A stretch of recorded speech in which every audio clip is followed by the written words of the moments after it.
The test is in 4 sections. At the end of the test, you will be given 10 minutes to transfer your answers to an answer sheet. Now turn to Section 1.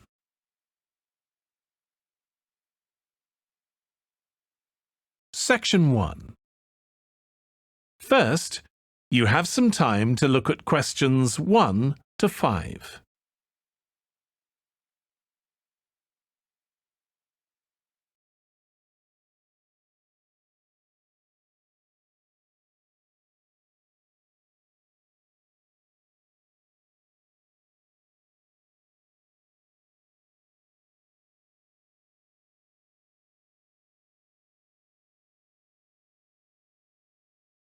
Now we shall begin. You should answer the questions as you listen because you will not hear the recording a second time. Listen carefully and answer questions 1 to 5. Hello, John. What can I do for you? Well, I heard about these counselling sessions from a friend doing a science course, and I was really interested. I think they should be compulsory, really. Well, to be quite honest, John, I think they would be useful for everybody, but, well, everybody has their own way of going about things. I prefer people just to drop in when they can. Yes. I find that talking to students about the requirements of a course helps to clarify what needs to be done. I mean, the biggest difference between college and school is that new college students really have to do a lot of work on their own, and it's sometimes useful to get advice on how to take control of your time and work effectively. Yes. I mean, it seems like a very light workload until assignment time comes, and then I seem to be working all night sometimes. I'm not the only one. It's ridiculous. The resource centre is very good, but it closes so early. It's in the library, and so you think you could use it more. It's a real problem for me. Well, you're certainly not the only person in that position, as I'm sure you've found. It really comes down to using every available hour in a systematic way. If you do this with a plan, then you'll find that you still have time for yourself and your hobbies as well. Yeah. I've heard from Thomas that you made him a sort of plan like this, and he's going away for the weekend with all his work handed in, whereas I haven't even started. I need to find out a few more things about you first. I'll give you this form to fill in about your lectures and things before you leave. Before you hear the rest of the conversation, you have some time to look at questions 6 to 10.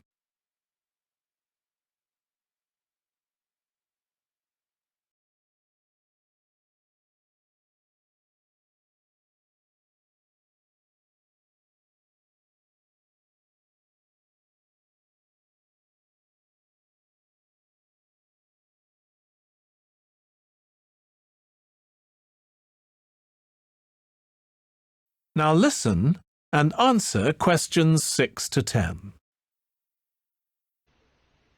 Well, good afternoon.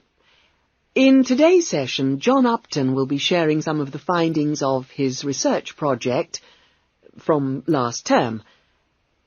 John. Thanks. Well, first of all, a little bit about the background to the project. Our title, as you can see, is pretty straightforward. Car safety. But these days, there's a lot more to it than the usual injunctions about drinking and driving or speeding. I'd been interested and horrified by several newspaper reports on what people call road rage. For example, the famous incident of a man getting out of his car in a car park and hitting the driver of a van who had overtaken him earlier. It seemed to me that there were almost as many serious problems when cars were parked, i.e. were stationary, as when they were travelling at 90 miles an hour. So I decided to make this the focus of the project. For our research, we depended mainly on talking to individuals, asking them questions rather than using written questionnaires.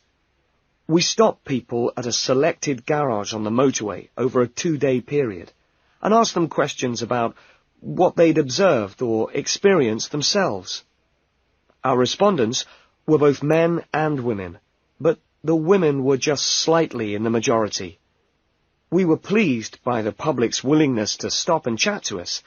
In the end, we talked to a total of 135 drivers over those 2 days. So, what were our findings? Well, as you can see, 93% of respondents had had some kind of problem. A surprisingly large percentage, 24%, had had their car damaged in some way. But the main type of incident was being shouted at. 79% had experienced that. 15% had experienced violence on their own persons. They'd actually been hit by someone. The police tended only to be informed when there was physical violence involved. That is the end of section 1. You now have half a minute to check your answers.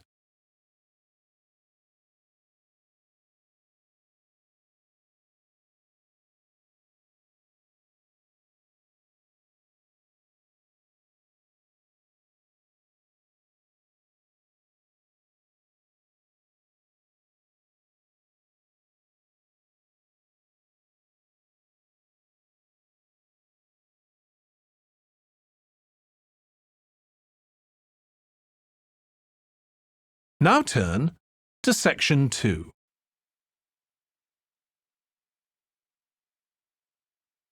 Section 2.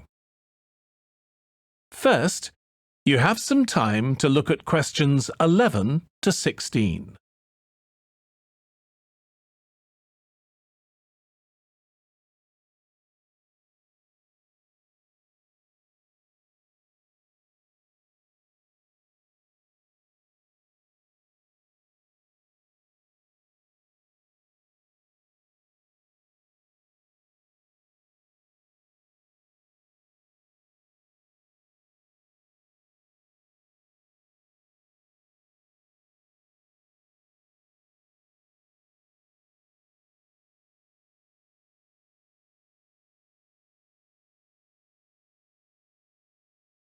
Now listen carefully and answer questions 11 to 16. Good afternoon, everybody. First, it is my pleasure to welcome you all to the Sunny Skies Nursery School. My name is Doris Matthews, and I'm the headmistress. First of all, I'll describe our philosophy of early education, along with our teaching principles. I'll try not to sound like a teacher giving a lecture.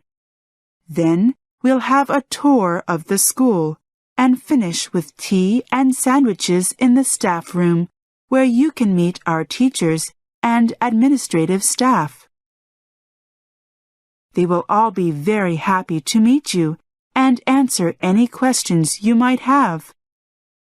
First, as you know, we base our teaching, or should I say learning, because we try to help our children discover and learn for themselves, rather than simply try to teach them facts. We base our efforts on the principles discovered by that wonderful Italian educator and doctor, Maria Montessori. This means we believe learning best takes place in an atmosphere in which the children interact a lot and learn from each other. This encourages them to be lifelong learners and problem solvers. For decades, many studies have shown that children, and even us adults, learn through the senses. Our children learn by manipulating materials, toys, sand, blocks, almost anything, and interacting with others. They have fun as they learn, and these experiences help them to form on their own, with of course a little bit of help from the teacher, abstract ideas. We try to cultivate the whole person, believing that the spiritual, emotional, physical, cognitive, and social interests and needs are all equally important and interdependent. We also do our best to foster respect for each other and the environment. We find that our school garden, where they learn the magic of life, the need to recycle organic resources. How sad that so many people around the world think their kitchen waste is just that, waste. And maintain healthy soil for growing our food. But you'll see for yourselves. You'll be able to taste some of our home-grown tomatoes and things when we have a snack in the staff room. Some of our children's most magical moments have been when they see the seeds they planted sprouting up through the soil. Before you hear the rest of the talk, you have some time to look at questions 17 to 20.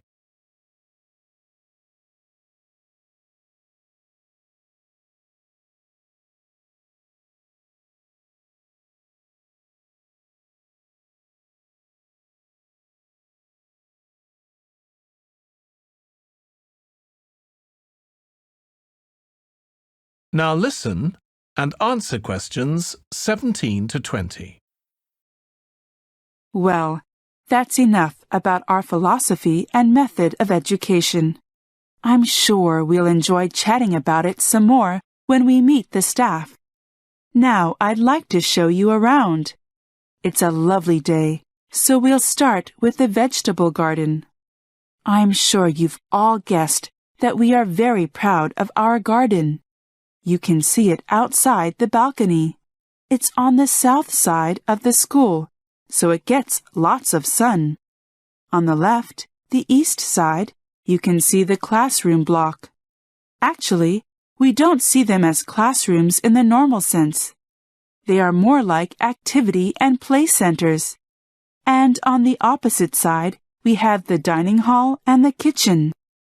Behind us, across the courtyard, we have the offices and the staff room. So, out we go. So, here we are in our garden. We grow all the vegetables we need for the children's and the staff's lunches for the whole year. The greenhouse you see over there is a great help in the winter and spring. I can't begin to tell you how much the children love their garden. And they learn so much. Not just how to grow things, but also arithmetic, weights, and measures. They love seeing how heavy the biggest tomato or potato or whatever it is. They also love getting dirty, but doctors tell us that's good for the healthy development of strong immune systems.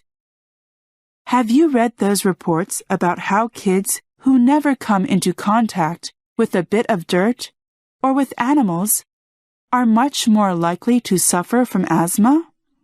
It's fascinating. But don't worry, we make sure they have a good wash before they go home. So, shall we have a look at the classrooms now? We have small classes, usually no more than 10 children per class, but we also have a lot of activities in which the whole school joins in. Sports, running around the outside of the school to warm up on a winter's day, singing. We always enjoy a song or two when we have our daily morning assembly in the assembly hall. Okay, here we are in the first classroom. You see the 10 or so small foam rubber mattresses over there by the cupboard? And we have blankets inside the cupboard. They are for after lunch, when we like the children to have an hour's sleep. Then they have lots of energy until it's time to go home. Oh, I just saw Miss Robbins taking the sandwiches to the staff room. Let's go there now and meet the staff. They are always so excited to meet our children's parents.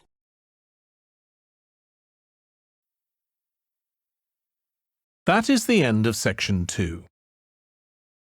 You now have half a minute to check your answers.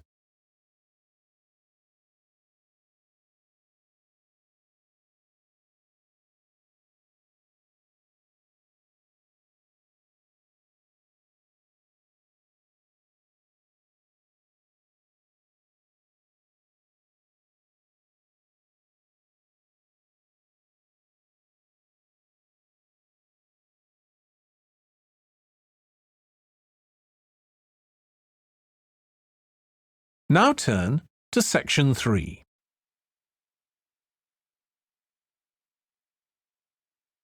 Section 3.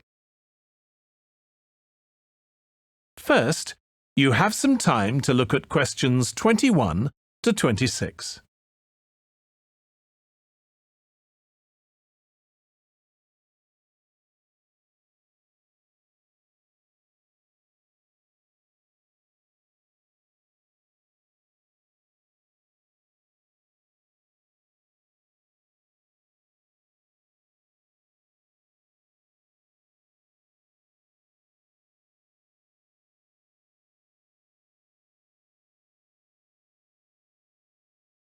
Now listen carefully and answer questions 21 to 26. Good morning. I'm the head visa officer here. Welcome to our monthly talk on applying for British visa. We used to give everybody photocopies of the different forms you have to fill in, but found that was rather expensive. So to save money and paper, we now use slides that you can see on the screen behind me. By the way, this and the other forms you will see are the same forms that you will see if you go online to UK Visas, that's one word, .gov.uk. They are very similar to the hard copy you will find in our offices. The first question, do you need a visa to enter the UK? If you are not a British citizen or a citizen of one of the European Economic Area countries, you may need an entry clearance before you travel to the UK. Entry clearance means the application process for people who need a visa to travel to the United Kingdom and for those who don't need a visa for a short stay. How short depends on their nationality, but who intend a longer stay or to settle in the UK. People from certain countries, known as visa nationals, the first type I mentioned, need an entry clearance to enter the UK for any reason. Those from other countries need only one for certain reasons. For example, to live as the wife or husband of a British citizen. The entry clearance certificate, that we all call a visa, is placed in your passport or travel document. The job of an entry clearance officer at a British embassy or consulate or other mission overseas is to decide if you qualify for entry before you travel to the United Kingdom. These officers stick to very strict rules and procedures. If you need to find out more, then you can click on the Immigration Rules and Diplomatic Service Procedures entry clearance. If you have a valid UK visa, you will not normally be refused entry to the UK on arrival, unless your circumstances have changed, you gave false information, or you did not tell the entry clearance officer important facts when you applied for your visa. So let's assume that you have your entry visa, which, by the way, is only valid up to a certain date. At your UK port of arrival, the visa tells the immigration officer there the purpose of your travel, how long you can stay in the UK, and the latest date that you can enter the UK. Normally, you may enter and leave the UK as many times as you like during the validity of your visa. Before you hear the rest of the discussion, you have some time to look at questions 27 to 30.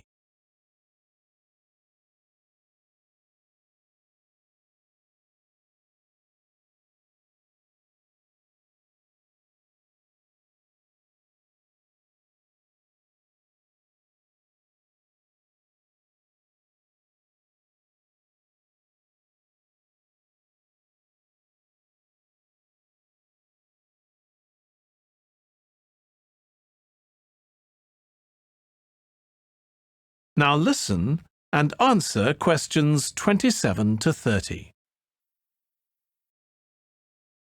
Okay, let's go back to the question. Do you need a visa? If you look on the screen now, you will see a picture of the first page of the form. Do I need a UK visa? We find that a few people spend hours filling out visa application forms, only to discover that they don't need a visa.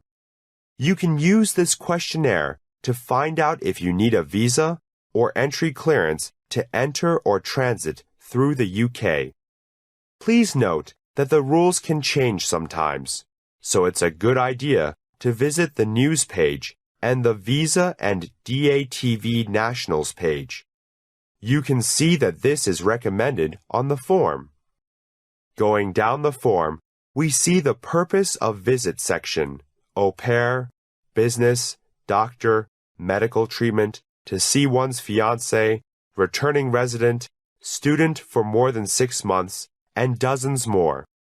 I must stress again that it is very important that you answer all the questions truthfully and accurately. Even an accidental mistake can ruin your chances of getting a visa, possibly forever. Next, we have country of nationality. Please note that this refers to the passport you hold, or that you will hold, and not to where you are living or staying now. That is the next question, current location, which is quite simple. So as well helping you find out if you need a visa, you can also find out where you should make your application, as well as which application form you need to fill in, and which guidance note you should read. Now, some of you here I know wish to sponsor a visitor to the UK, and others of you have a sponsor for your visit. The basic rules applying to a sponsored visitor are: 1. He or she wishes to stay in the UK as a visitor for no more than 6 months. 2. He or she intends to leave the United Kingdom on completion of his or her visit. And 3. He or she has enough money to live without working and without needing help from public funds, such as income support or housing benefit. That is the end of section 3. You now have half a minute to check your answers.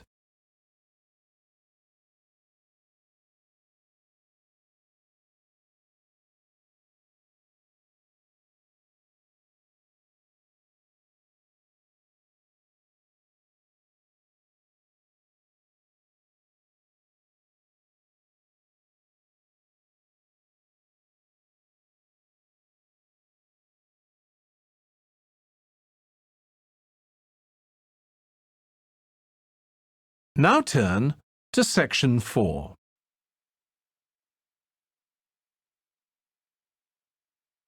Section 4. First, you have some time to look at questions 31 to 40.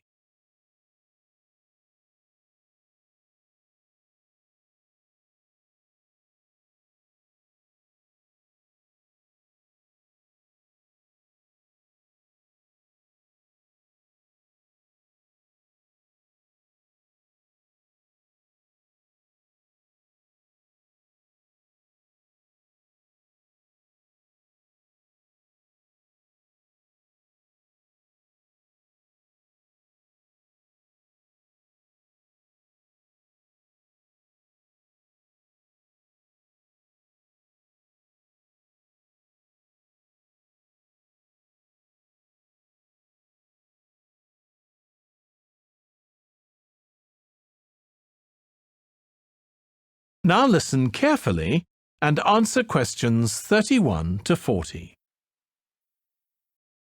Good morning, fellow members of the board, staff members, and our dear stockholders. Welcome to our 6th annual general meeting. It is my pleasure to give you an overview of how the Orange Computer Company has done in the past year. When I have finished, we will be very happy to answer any questions you might have. Most of what I have to say is very encouraging, but to get it over with, I'll start with the bad news. Actually, it's not too bad. This time, a year ago, we told you that we were about to launch our first mobile phone line, cell phone for our American friends. After a major promotion, our 4 mobile phones hit the market exactly 1 week later.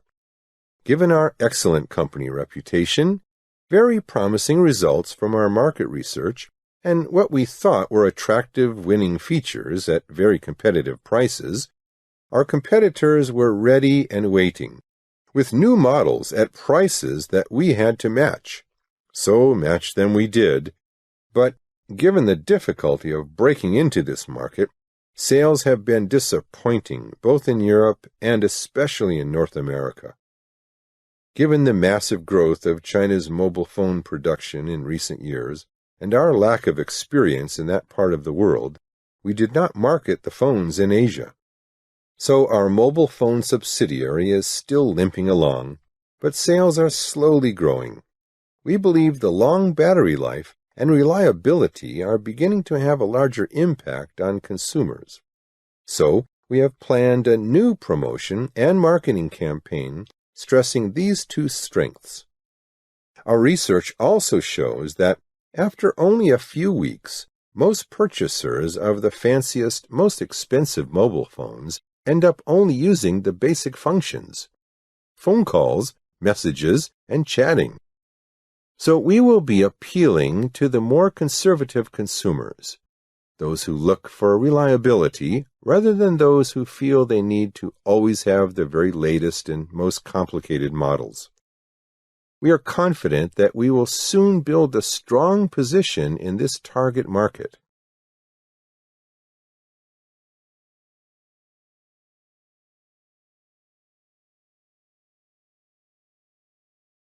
Now for the good news.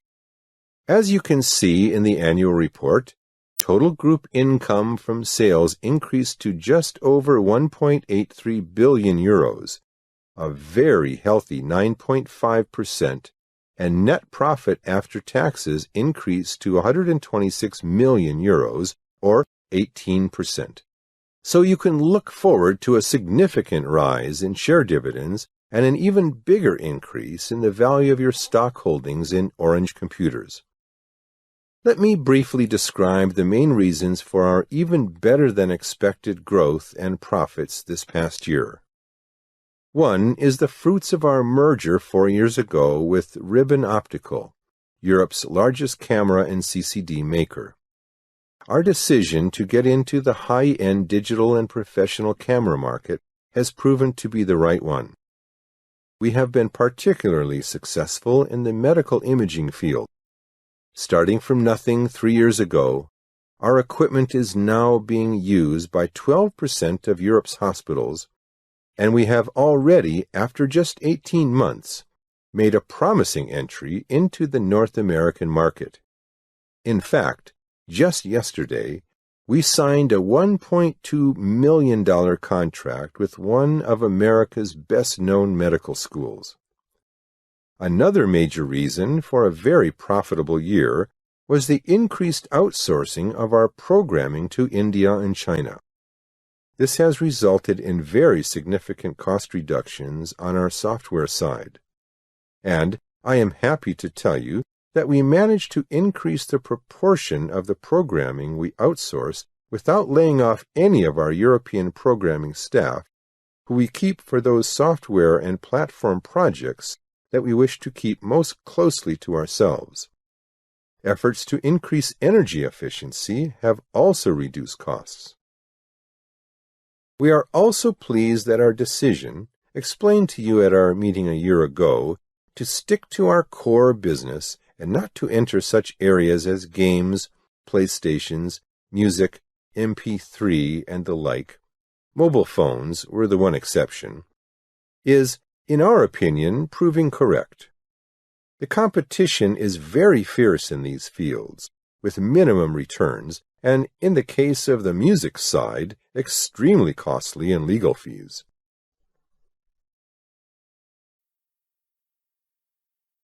That is the end of section 4. You now have half a minute to check your answers.